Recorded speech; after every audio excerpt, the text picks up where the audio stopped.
அனைவருக்கும் வணக்கம். வரிகள் குறித்த பல முக்கியமான விஷயங்களை நம்ம பார்த்துக்கிட்டு இருக்கிறோம். அதாவது டாக்ஸஸ்.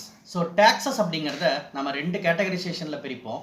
ஒன்று பார்த்தீங்க அப்படின்னா நேர்முக வரி, அதாவது டைரக்ட் டாக்ஸ் அப்படின்னு சொல்லுவோம். இன்னொன்று பார்த்தீங்க அப்படின்னா மறைமுக வரி, இன்டைரக்ட் டாக்ஸஸ் அப்படின்னு நம்ம சொல்லுவோம். இதில் நேர்முக வரிக்கும் மறைமுக வரிக்கும் இருக்கிற டிஃபரன்ஸை நம்ம முதல்ல தெரிஞ்சுக்கணும். நான் கடையில் போய் ஒரு பொருளை வாங்குறேன், அதற்காக என்னிடம் வரி வசூல் செய்யப்படுகிறது. அந்த வரியை நான் அந்த கடைக்காரர்கிட்ட செலுத்துவேன். எனக்கு பதிலாக அந்த கடைக்காரர் கவர்மெண்ட்டுக்கு வரி செலுத்துறாரு அப்படின்னா இதுதான் மறைமுக வரி.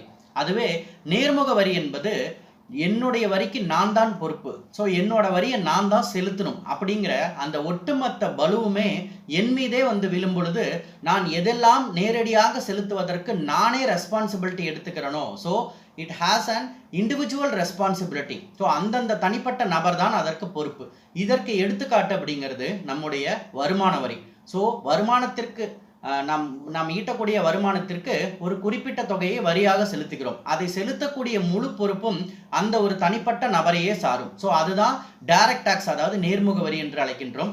இப்போது நாம் கடைகளில் போய் வாங்கி நம்ம வரியை பணமாக செலுத்திடுறோம். அந்த வரியை அவர் கவர்மெண்ட்டுக்கு செலுத்துறதுங்கிறது மறைமுக வரி என்று அழைக்கப்படுகிறது. இதற்கு எடுத்துக்காட்டு தான் நாம் இன்றைக்கு பின்பற்ற வரக்கூடிய ஜிஎஸ்டி அப்படிங்கிற ஒரு விஷயம். நம்மளோட ஜிஎஸ்டி அப்படிங்கிறது நம்முடைய கூட்ஸ் அண்ட் சர்வீசஸ் டாக்ஸ் அப்படின்னு சொல்லுவாங்க.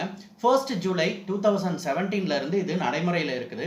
ஒவ்வொரு வருடமும் அந்த ஜிஎஸ்டி கணக்கு அப்படிங்கிறது நமக்கு ஜூலை மாதம் சமர்ப்பிக்கப்படுகிறது.